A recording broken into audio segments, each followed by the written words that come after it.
Okay hi everyone. सो आज हम HCV का क्वेश्चन नंबर 6 डिस्कस करेंगे। So it says a circular loop of area 1 centimeter square carrying a current of 10 ampere is placed in a magnetic field of 0.1 Tesla perpendicular to the plane of the loop.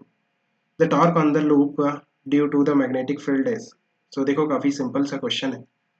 Let's say हमारे पास इस तरह से एक current carrying circular loop है and ये x Y plane में रखा हुआ है। इस तरह से ये एक्स एक्सिस है और ये वाई एक्सिस है।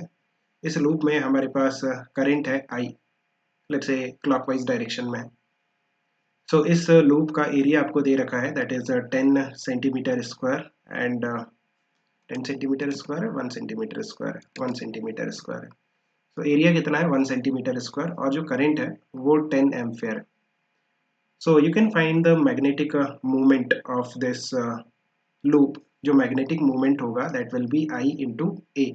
करंट कितना है 10 और एरिया को हमें SI यूनिट में लेना होगा। So it will be 10 power -4 metre square. So 10 power -4, so this will become 10 power -3 ampere metre square. Actually ये एक वेक्टर क्वांटिटी है। सो यहाँ पे करंट इंटू एरिया वेक्टर है। नाउ एरिया वेक्टर का डायरेक्शन आपको फाइंड आउट करते आना चाहिए, वो हम राइट हैंड थंब रूल से फाइंड आउट कर सकते हैं। आपको क्या करना है, अपने राइट हैंड के फिंगर्स को करंट के डायरेक्शन में कर्ल करना है। जो थंब है वो अंदर की तरफ जा रहा है, मींस क्रॉस डायरेक्शन में जा रहा है, राइट। क्रॉस डायरेक्शन मींस की कैप इस प्लेन के परपेंडिकुलर और पीछे की तरफ, एक्चुअली माइनस के कैप है ना, negative Z axis, so minus k cap. So this magnetic movement that is equal to 10 power -3 k cap, actually minus k cap. So this is the magnetic movement in vector form. Now अगर आपको torque निकालना है किसी भी loop में by the magnetic field, तो उसका जो फॉर्मूला है that is m cross b। Here m is the magnetic moment and b is the magnetic field. जो मैग्नेटिक फील्ड है वो आपको दे रखा है क्वेश्चन में कि इस प्लेन के परपेंडिकुलर है। सो इस प्लेन के परपेंडिकुलर हम डॉट डायरेक्शन भी ले सकते हैं, क्रॉस डायरेक्शन भी ले सकते हैं। लेट्स से जो मैग्नेटिक फील्ड है वो क्रॉस डायरेक्शन में है, उसकी वैल्यू आपको दे रखी है कितनी, 0.1 टेस्ला।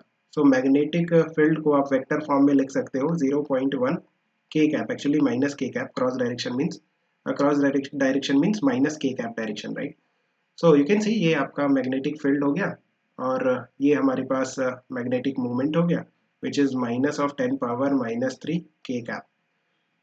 सो अगर आप magnetic movement and magnetic field का क्रॉस प्रोडक्ट लोगे सो कितना आएगा, 0, because magnetic movement and magnetic field एक दूसरे के पैरेलल है, दोनों ही माइनस के कैप डायरेक्शन में, राइट।